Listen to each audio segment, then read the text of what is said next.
Well, good afternoon, everyone. I'm Richard McCabe, Chair of the Friends, and I'm delighted to welcome you to this lunchtime lecture. Before I introduce today's speakers, I have a couple of housekeeping announcements that I hope will be useful to the many friends who are joining us online. First of all, for the best view of the proceedings, select Speaker View from the top right-hand button of your screen. You'll notice that closed captioning is in operation automatically. If you want to discontinue that, simply click the live transcript button at the bottom of the screen. We will have time for questions at the end, but please type these into the Q&A rather than into the chat, because we won't be monitoring the chat. But having said that, I'm delighted to introduce today's three speakers, and I'm going to introduce them in the order that they'll be talking to us. First of all, Nandini Douce, who is Professor of Early Modern English Literature and Culture here at Oxford, my colleague in the English faculty, and a Fellow of Exeter College.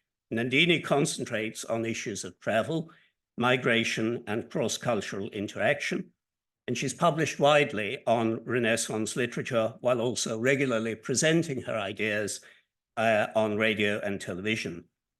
With Tim Youngs, she has co-edited the Cambridge History of Travel Writing, 2019, and is currently editing the forthcoming Oxford Handbook of Travel, Race and Identity in Early Modern England.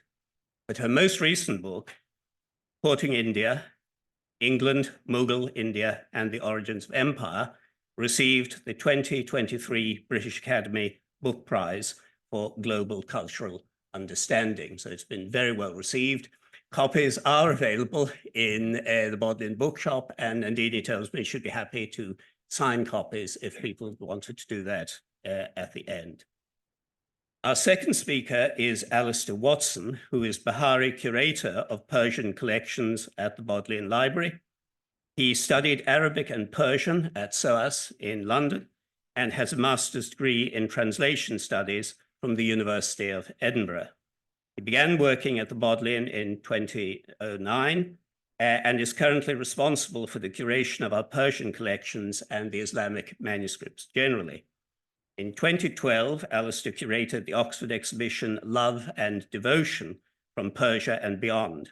From 2013 to 2019, he also worked as part of the team of the Literary History of Medicine project, which produced an Arabic edition and English translation of a work on the biographies of famous physicians.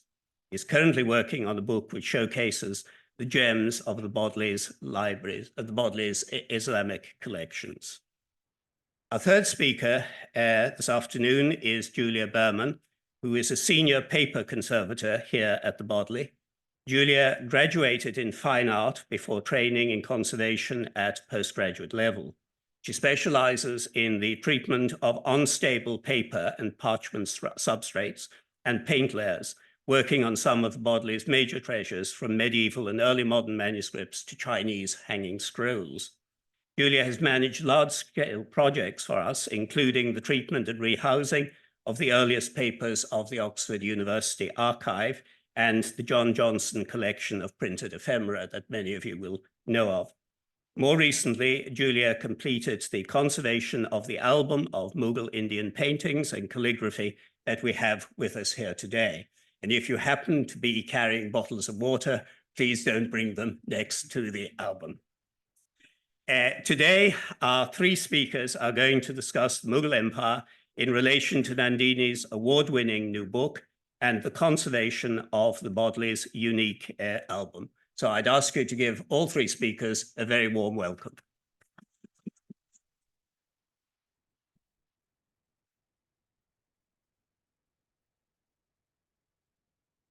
Thank you, Richard. It's great to be here, and thank you all for coming. I know it's a strange ask to ask everyone to be indoors on the one day when we have elusive sunshine outside in this weather, but I'm very grateful that you're here. And I thought I'd start by telling you a little bit about my own engagement and encounter with many of these paintings. So as Richard mentioned, my engagement with these paintings came through the process of writing this book, Courting India, which was essentially about the first formal English embassy to Mughal India in the very early 17th century. And when I was writing about this, I found myself being increasingly drawn to the pictorial and the visual representations of both nations in order to decode, in some ways, the ways in which people engage with cross-cultural encounters, the ways in which our memories, our perceptions, our assumptions sometimes works in allowing us to figure out how we respond to things that seem, at least on first glance, unfamiliar, perhaps. So let me tell you a little bit about the period we're talking about. So this is roughly a map, a slightly skewed, perhaps, world map. And the dark splodges that you see are the gray splodges are the European presence in non-European kind of nations. So you can see little spots around South America, certain bits in North America. And if you look at India, you can see a cluster of dots, and they're very much coastal dots. And the reason for this is that other cluster of dots around the Philippines, because that's where the spice came from. Now, if you think about trade in this period, spices are perhaps the best thing that you could trade in. They're light, they're easily packable, they're better to transport than many other perishable objects, and they're expensive to sell, which is always good for global trade. So in order to trade in those spices from the cluster of Indonesian islands, for instance, very tiny little dots, on that part, you'd have to go through around the coastal parts of India. But here's the thing. Despite our assumption of the centrality of European trade in this period, global trade, if you think in global terms, in the late 16th, early 17th century, was really being determined by this cluster of Islamic empires. You had the Mughal Empire in northern India, you had the Safavid Empire in modern-day Iran, Persia, and you had the Ottoman Empire in Turkey, northern Africa, so to say. And of course, the other implicit presence, which isn't on this map, is Ming China. The Mughals are pretty powerful, but the person I was interested in is this man. His name is Thomas Roe. This is a much later portrait. The Roe I'm talking about was a young, early 30s, in his late 20s, early 30s, a young hopeful at the court of James I of England. There is James looking fairly grumpy as usual, as you can see. And I must apologize that the script on that projection has come out slightly darker than I had expected on my screen. So I'm going to read this out to you. This is essentially the employment terms for the first English ambassador. Now, what had happened at the end of the 16th century, when the East India Company first got its license from Elizabeth I, was that dreaded moment when a company sets up and then there's a regime change. Not good for business, because suddenly the government's priorities change. And in this case, when James I came to the English throne, he fancied himself as the European peacemaker. He wasn't particularly interested in the extra-European politics. There were multiple reasons for this, which I wouldn't go into. But what James was interested in, inevitably, was the money that might come from the extra-European trade. And the reason for that is that English state funds had gone so much into defense against Catholic assumed enemies in continental Europe that both the crown and the nation was suffering. So this is what James writes to his first ambassador. For all other matters concerning our state, because those princes, and he means princes in Asia or kings in Asia, those princes are most apt to seek to maintain correspondence with the greatest and mightiest princes, you may add the access of our power and strength at sea, which gives us not only reputation and authority amongst the greatest princes of Christendom, but makes us even a terror unto other nations. So in other words, big us up, will you? But concluding all with this happiness, that we be not only absolutely obeyed, but universally beloved and admired of all our people. And this was particularly important to James. He wanted to be seen not simply as a powerful king, but as a universally beloved one.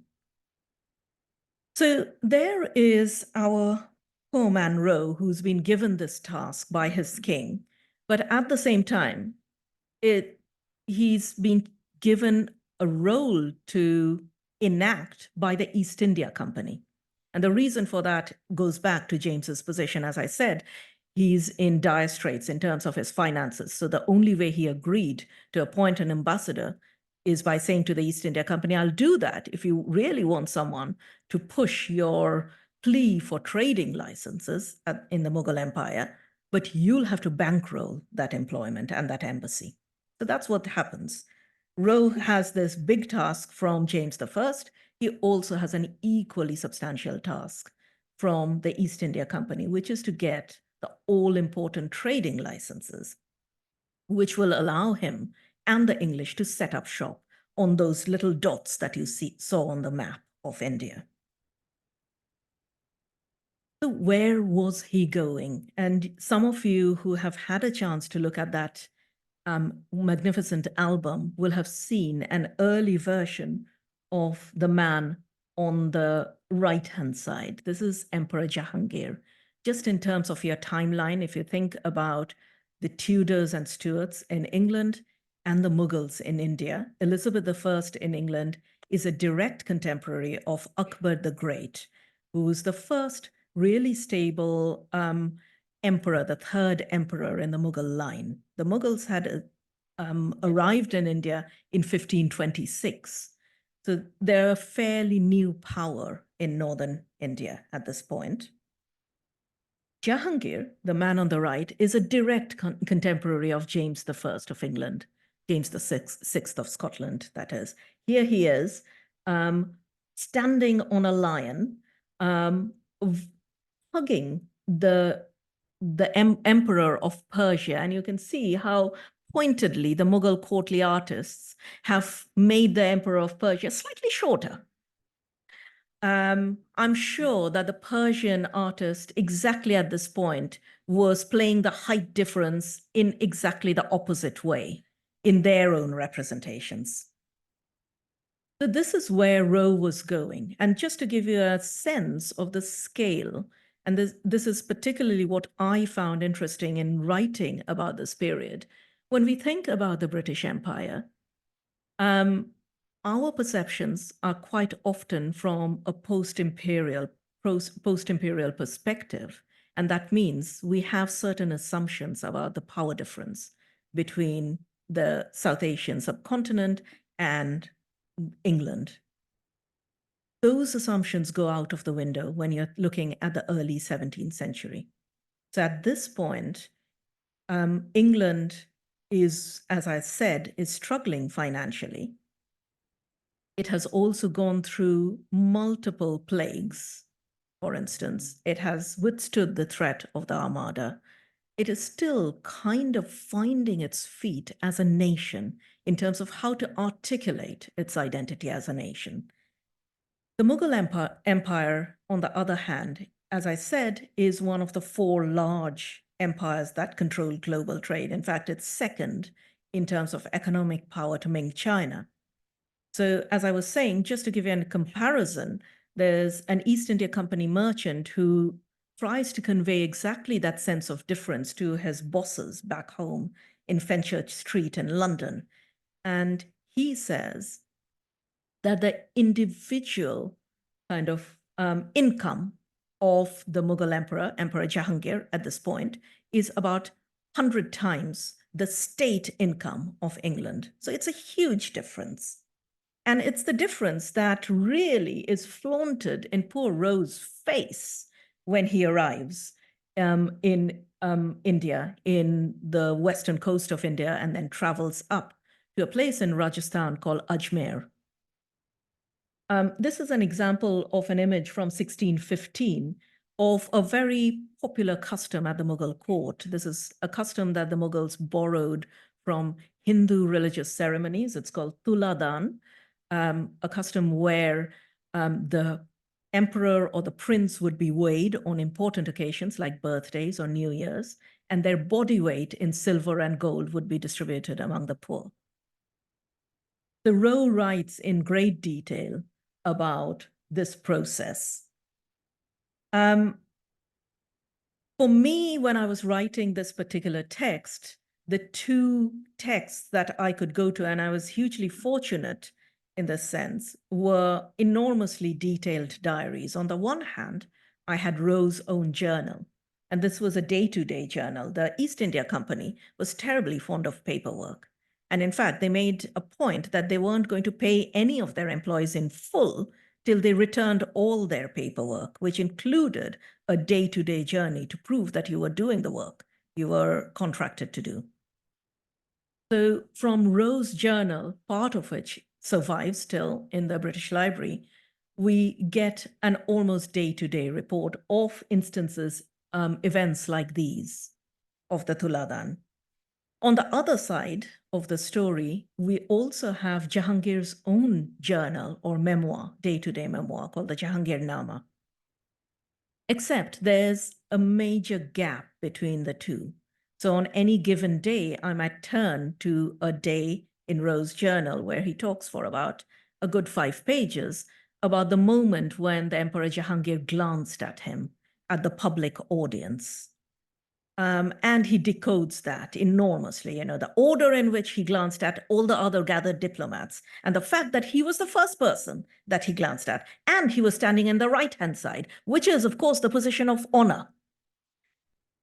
And then I would turn to Jahangir's own entry for the day, where Jahangir would be agonizing for about the same 5 pages on the mating habits of his pet cranes. But there would be no mention of either the public darbar or, in fact, of the hapless English ambassador asking for a trading license. So there you go. There's a power imbalance. There is also a problem about diplomatic cultures. I told you about the slightly complex employment situation for Roe, where he was employed by his king, but bankrolled by the East India Company. And this is Roe writing to the East India Company, grumbling rather. Roe was wonderful at grumbling in a very distinct passive-aggressive way. So this is what he says. The presents you have this year sent are extremely despised by those who have seen them.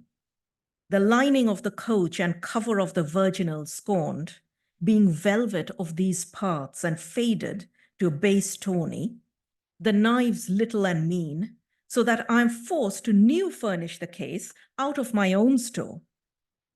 Here are nothing esteemed but of the best sorts, good cloth and fine, and rich pictures, they coming out of Italy overland and from Hormuz, so that they laugh at us for such as we bring. There were practical reasons for that velvet being faded and tawny. What the English hadn't kind of taken into account was that these were things that were going to travel in a ship's hold across Cape Horn over the hottest days of the summer in very damp ships. So by the time they got to Surat in India, they were falling apart. And as for those things of best sorts, this is one of the jade drinking cups of the Emperor Jahangir that is currently at the V&A in London. It's carved out of a single piece of jade, and it has his name inscribed around the edge of it. Rowe talks about how Jahangir would use these almost like disposable drinking cups, and he would give them away to his favorite courtiers. Rowe himself gets one of these, a more elaborate version set in gold and stones. So what does a poor man do? You know, that dreaded moment when you go into a party and you realize that the wine you've brought with you doesn't quite cut the mark. So you extemporize, you go for other things that other people might not have. And this is what Rowe discovered, that the Mughals weren't interested in the so-called luxuries that the English might provide. Firstly, because the best luxury that the English could provide was English wool. And let's face it, there wasn't much of a market for that in Ajmer in the summer. The second thing, however, there was a market for and interest in. The one thing that the English did wonderfully in this period, as many of you will know, is portraiture, miniature art. And that found a resonance with Jahangir's own interests in Persian and Mughal traditions of miniature painting. The painting you've got there is painted by that man in the lower left-hand corner, a Hindu artist at Jahangir's court, a man called Douce. But the person I'm particularly interested in is the other artist, and these are all, by the way, other artists of the Mughal court. It's a very rare collection of self-portrait and portraits of other artists rather than of imperial figures. The person that I'm particularly interested in is the third one from the top, who is one of the most fantastic painters of this period. And I'm just going to go to one of his teenaged drawings. So that man was an incredibly talented artist called Abul Hassan. And this is 13-year-old Abul Hassan's copy of that painting of St. John by Dürer, which the Jesuits had taken with them to India. So the interesting thing about this period of Mughal art is that Mughal art kind of goes, and there's a perception about Islamic art and its distinction from figurative drawing. But quite often in Mughal art in this period, you can see how often Mughal artists were echoing and quite often absorbing some of the Western influences, some of the Western books that were coming into Mughal India through the Portuguese, but primarily in this period, and using them. So in that image of the disputation, a philosophical disputation in the background, which I've expanded for you, you have a little image of the archangel appearing to John the Baptist, for instance. And this is another one of Dolor from the 16th century, which is copied and absorbed within the Persian art tradition by Farrukh Beg. So very briefly going on, there is Rowe at the court of Jahangir, and he has to figure out a way of getting to Jahangir's interests and using those presents that the frankly rubbish presents he had been supplied with wouldn't cut it, he's realized. So he goes through art. And that's what I've tried to use quite often in courting India, to figure out how that art has been used. For instance, one of the moments that I talk about in this book is about a bet between Jahangir and Rowe about the relative merits of English and Mughal artists, where Jahangir makes a bet that his court artists are going to make multiple copies of a particular miniature that Rowe had carried with him. And if Rowe can distinguish the original from the miniature imitations, then he would win the bet. I won't go into who won, but you might be able to guess.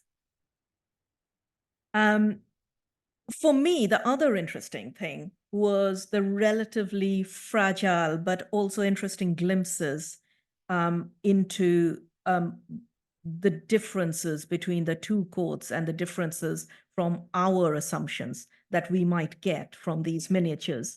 So this miniature, which is greatly damaged, unfortunately, is one of Jahangir receiving and presenting a robe of honor to another of his courtiers, and you can just about see them.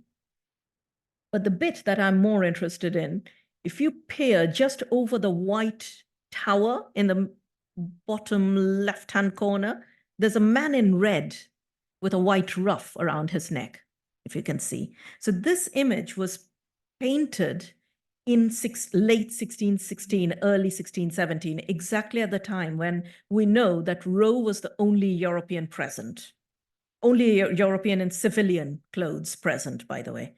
We know that there was another Jesuit priest, but if you had a depiction of a Jesuit priest, they'd be in a black cloak. And we have many of those depictions. So it may well be that this is the one image that we have of Thomas Roe, the only record among Mughal records that we have of the English ambassador patiently holding in his hand a petition, waiting for the attention of the Mughal emperor. But what I like even more is comparisons which give us an inkling into and correct our assumptions about both courts. So these two are really interesting. The one on my side may be recognizable to many of you. This is Anna of Denmark, James I's wife, a hunting portrait that was commissioned by Anna herself. The other one, perhaps slightly less familiar, is a portrait painted in the same year, by the way, of the 20th wife of Emperor Jahangir, who was by this point effectively the co-empress of Mughal India, Nur Jahan. And she is shown in male costume holding a rifle. And this is roughly painted around the same time when Jahangir, in his day-to-day memoirs, was waxing ecstatic about Nur Jahan's impeccable shot, her aim in hunting expeditions. Jahangir, like James I, was a keen hunter, except that James did not like taking women with him on his hunts.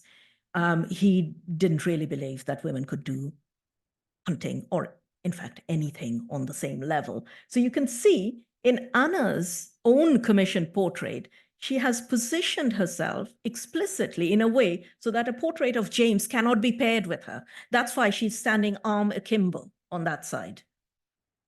It's a painting designed to be on solitary display.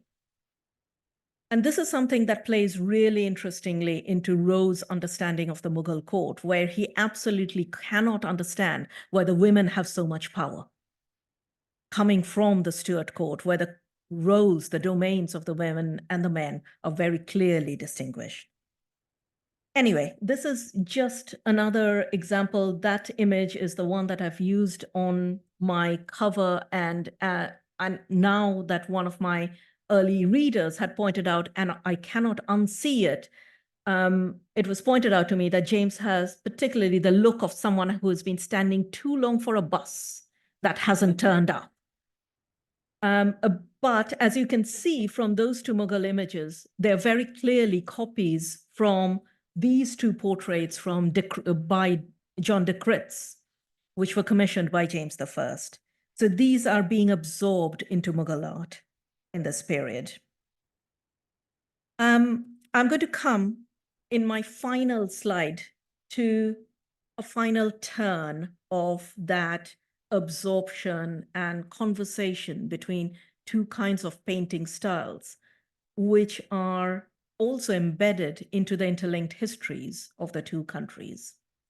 This image is in the Houses of Parliament. This was commissioned at the end of the First World War, after the Great War, when Britain decided that there needed to be something that would build morale in the country after the devastation of the Great War. So it was decided that John Henry Newbold, some of you may remember he's known for that poem that goes, play, play, and play the game. It's all about Englishness and being properly English. Newbold was put in charge of commissioning a series of murals that would run the entire length of St. Stephen's Hall, which links the Chamber of the Commons and the Chamber of Lords at the Houses of Parliament. So you have the signing of the Magna Carta, you have Raleigh going off to find new worlds for Queen Elizabeth, and you have this painting, for which Newbold himself drafted the inscription, which says, Thomas Roe presenting his credentials to the Emperor Jahangir at the Mughal court and thus setting the seeds of the British Empire. Now, here's the thing. Roe's embassy was an abject failure. It did not manage to get any of the things that he was commissioned to send. He did not get an exclusive trading license. But to stop at that too would be wrong, because what it did do was set up a lens through which the English for the next 200 years would see the Mughals, would see Islamic empires, and would overall see India and Indians in a certain way, in terms of its magnificence, in terms of its wealth, but also in terms of its social structures, its relationship with what Englishness itself might mean. And that's why Roe is so foundational. But what particularly pleased me was looking into the origins of this particular painting. This is painted by an artist called William Rothenstein. And Rothenstein himself trained in the 19th century. He went to India to train with artists from what is called the Bengal Renaissance. So artists like Abanindranath Tagore and Nandalal Bose, who were looking at the recently excavated paintings at the Ajanta and Ellora caves. And they were also looking at Mughal miniatures and using them to revivify Indian art. So Rothenstein's painting uses those lessons to establish this perception of what India would look like for all those lawmakers stomping their way through St. Stephen's Hall. And that would be the case till now, in fact. And I'm going to stop there. Thank you.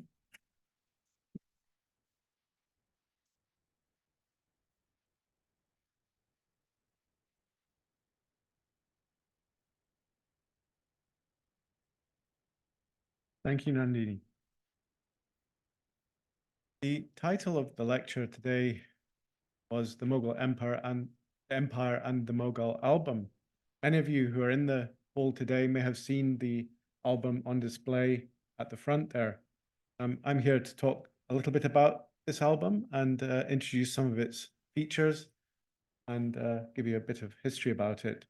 It's known as the Douce album, named after Francis Douce, who was an antiquary in the 19th century. He died in 1834 and bequeathed his collection of manuscripts to the Bodleian Library, and it seems to be known by his name.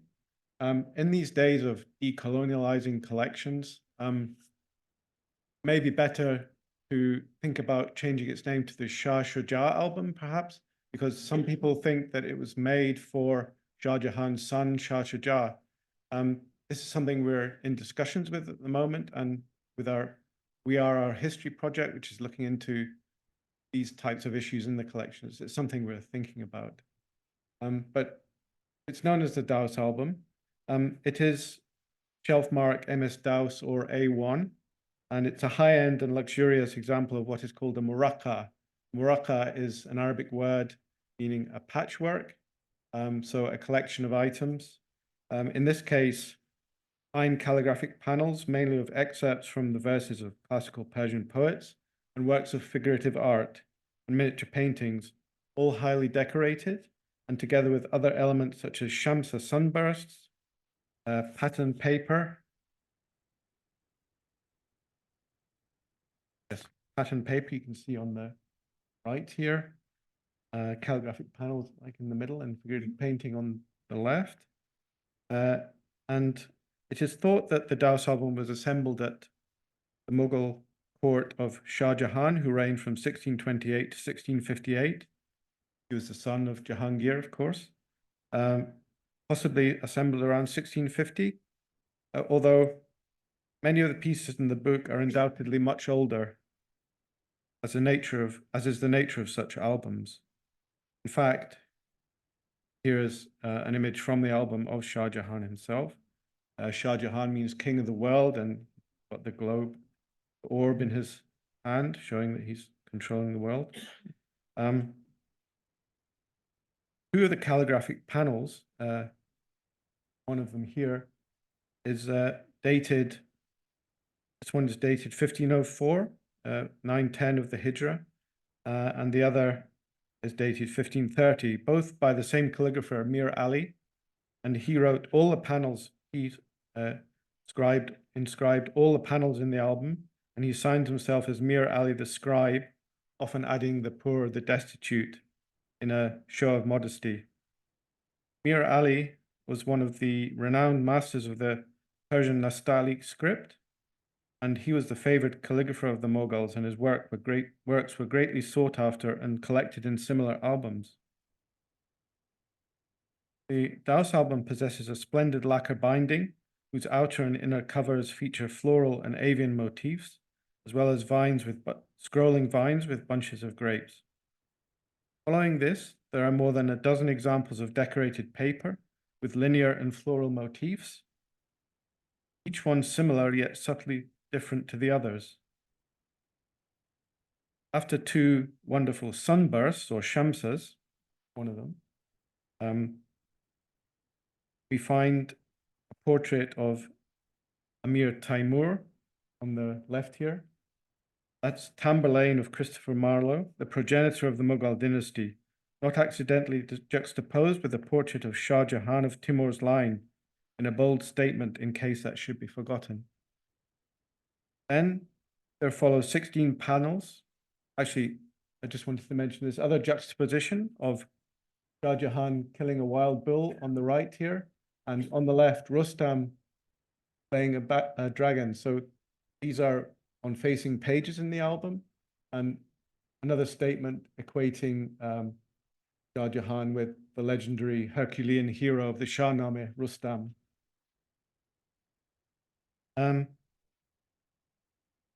There then follow 16 panels of Mir Ali's exquisite script. Panels of them here. The first two of which are excerpts from a poetical work by Jami, who died in 1492, in praise of God as the divine penman who writes everything into existence and invites all to partake in the banquet of life at his table. The next 14 panels are of a work by Mir Ali himself, named the Dibacha, or embroidered preface, in which he continues at great length with the divine penman theme.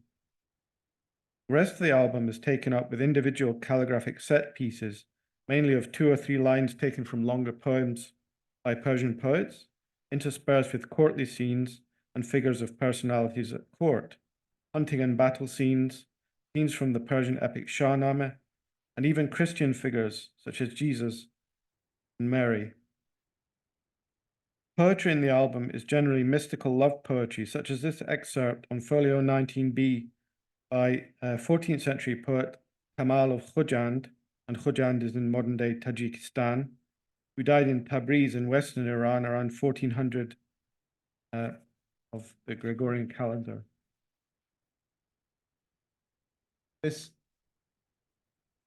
rather freely translates as, my beloved's face is more auspicious than the moon. My beloved's lips are sweeter than the well of paradise. My beloved's tresses are like the peacock's feathers. Ah, but the bird of my soul is far more broken-winged. This is part of a longer ghazal, or love lyric, and is, as much of the poetry in the album and Persian poetry in general, very impressionistic and merely paints a picture with words, the subtle meaning of which is quite difficult to pin down. There are, all in all, 41 paintings and 37 calligraphic panels, as well as the introductory text in the album. My final slide shows 2 paintings from the album, both of which depict the Emperor Jahangir, Shah Jahan's father, and the Emperor when Sir Thomas Roe went to the court. The scene on the right shows Jahangir after a hunt, holding an arrow and with a halo around his head.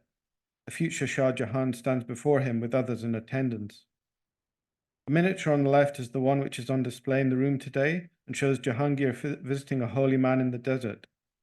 It is attributed to Muhammad Sharif, son of Abdus Samad, who is said to have brought the art of Persian painting to the Mughal court during the time of Akbar, that is, the second half of the 16th century. I'll be changing the opening to show some of Mir Ali's calligraphy when the lectures end, but that's all I have to say, and I invite my colleague Julia to the podium. Thank you.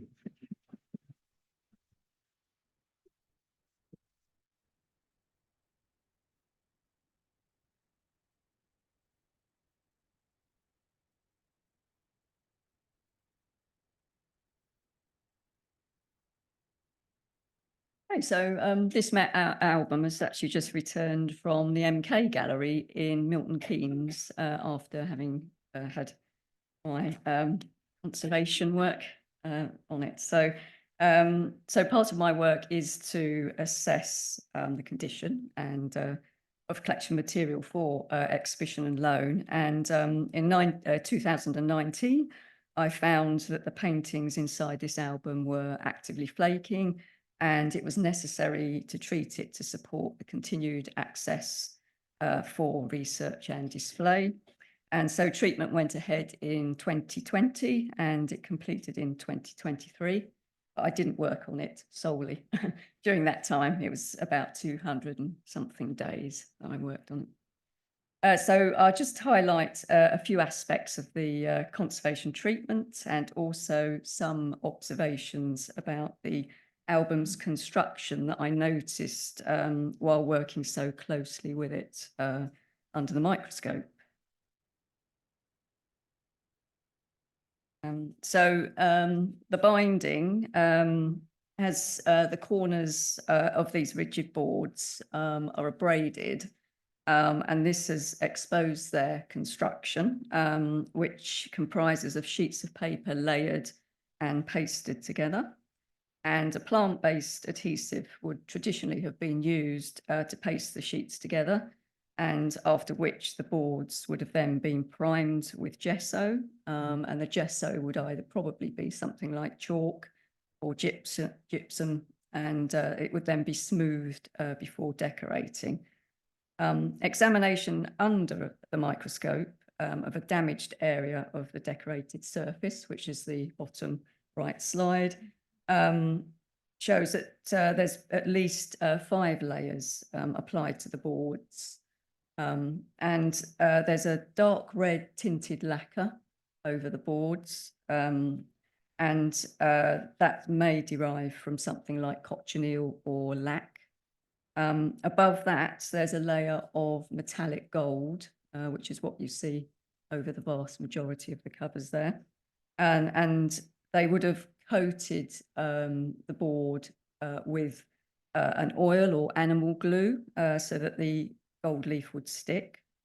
And then they would have followed this by putting down some white paint underlying the painted design. And then you have the painted design on top of that, and then you have lacquer. But the lacquer is likely to be a mix of drying oils and resins, such as sandarac, plus turpentine.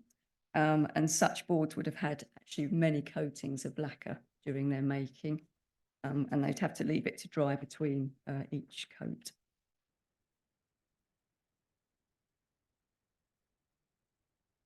Each folio inside the album is also made up of sheets of paper layered and pasted together, as the boards were, creating a substrate that doesn't flex, which has probably actually helped to preserve the media. And these sheets were then burnished again to produce a smooth image, a smooth surface on which to have sort of flowing paint. They were writing or applying the watercolor. I treated the corners that were creased of the substrate because they were to the point of breaking. And it's a multi-layered paper, so sometimes it was delaminating.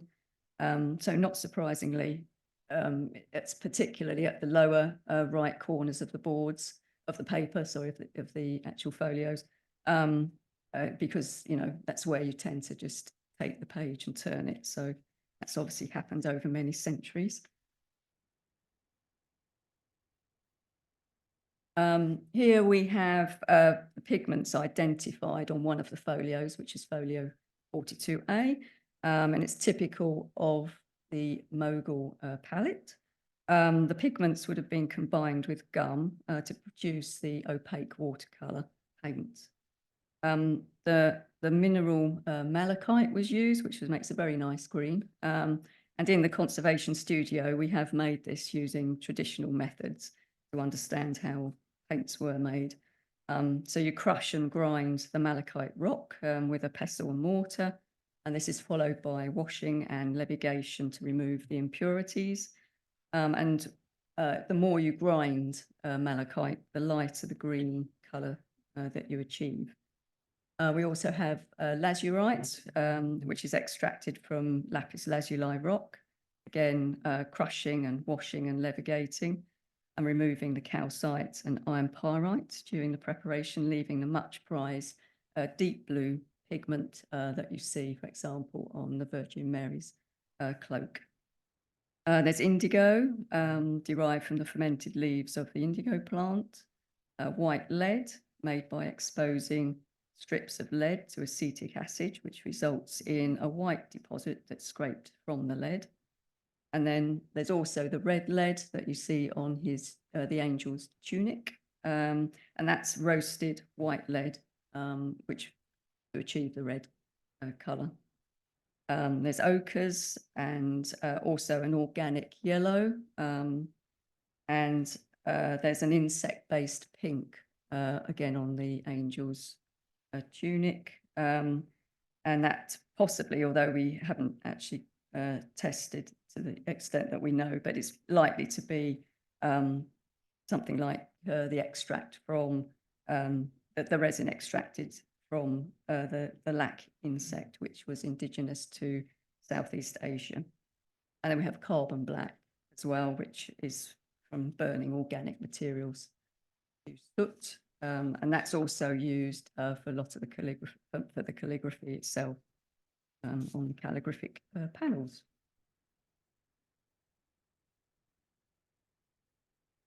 Taking a look at gold and other metals, on this example, we've got more than one colour of gold that's been used on Shah Jahan's portrait. And we've got a cooler gold. It's achieved on the robe itself where the flowers are, by being a mix of gold and silver. And then this sits next to the gold along the edging of the sash, which is next to white lead on there. Shah Jahan's spear that he's holding, the tip of that is metallic silver. The green background behind him is copper-based pigment, and his face is a mixture of white lead and red lead.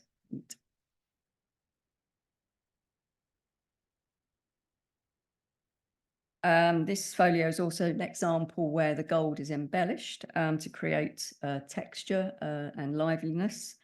With the application of a punch. So the shape of the tip of which was round and pressed into the gold to create indentations. The punch actually exerted quite a force and has left an impression on the reverse, which isn't noticed in normal light, but became apparent when examining it under raking light.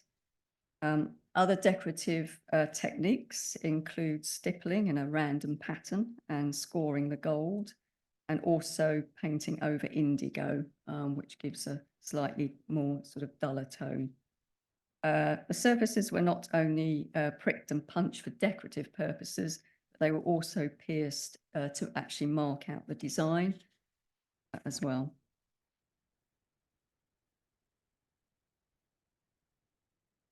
Not all existing damage needed to be treated if it was actually found to be stable, but some flakes of paint were unstable on 81 of the paintings and calligraphic panels.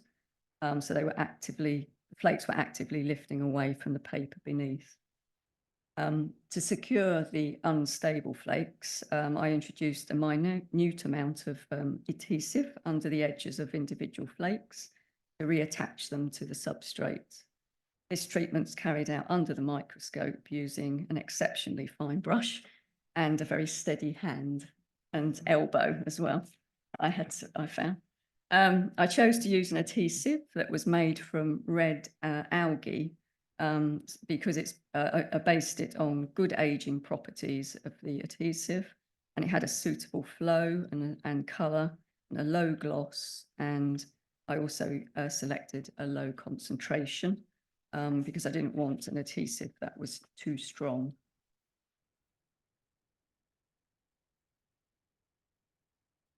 There are hints that existing designs may have been reused or reworked. Looking, for example, at this folio where I've put the yellow dotted triangle in. There seems to be a sort of a ghost of another triangle beneath. And an area of paint loss on the same folio has revealed underlying drawing on the gold background, which is circled in yellow there. Which the heavy application of an opaque blue has the fact that the blue has actually flaked off has revealed that. Otherwise, it would have been concealed. Damage to the painted surface may have been caused not only during the lifetime of the album, but before the images were perhaps even gathered into the album or during assembly when they were being manipulated and handled. On this, this is folio 42A as well. And so the decorative borders immediately surrounding central images obscure the fact that the pictures and pieces of calligraphy were often pasted onto the folios rather than being painted directly on. Throughout the album, seams between separate paper parts have been concealed by coloured framing lines drawn at junctures between the decorative borders and the central panels. Fragilities to the paint layer was sometimes evident at and in proximity to the seams and required stabilisation during the conservation treatment. Such a pattern of damage could be caused by the seams shifting over time. Even the central panels themselves can be constructed from multiple pieces of paper. Under magnification, I looked more closely at 42A and found all this added paper illustrated here on the right. So there's multiple pieces that have been stuck down. And I looked to see if more could be discovered about the construction. So at the Bodleian, we've got heritage scientists who can use imaging techniques to discover more about manuscripts. And they took a look for me. So in the background of this particular image is a landscape, which melds across a seam and appears to the eye to be a continuous piece of painting. So just circled in yellow, particular area there. So imaging revealed that the green pigments used to paint the hill beneath the mountain, which is where I've circled, reacted differently to infrared light either side of the seam. So you note the disappearance of the landscape to the left of the seam and not to the right at the infrared wavelength of 750. So if you look hopefully you can see that there's a difference there on the infrared light and not on the left-hand screen with visible light. It was confirmed that indigo, which appears light in infrared, has been mixed with a yellow to create the green to the left of the seam, whilst to the right of the seam, the mineral malachite has been used, appearing dark in infrared.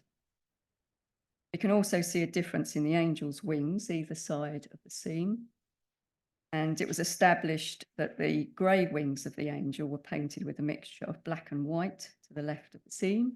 And to the right of the seam, the grey wings were painted with a mixture of indigo and a white pigment.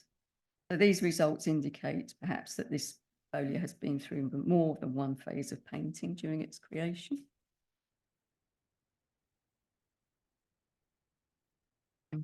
And so the pictures and calligraphy panels look to have been assembled into the album during one campaign. Such a lot of layering of paper, layering of paint, cutting, pasting, piercing, scoring, furnishing were all part of its making. And I myself was adding paper and adhesive to this album in order to stabilise it, limiting the work done to what I considered essential and using materials that were compatible and leaving behind me a record of the treatment. And this is the box as well that was made for the album. It's a bespoke box with an inner wrapper to protect the album use. My case study in full can be read at the address at the top. And thank you very much.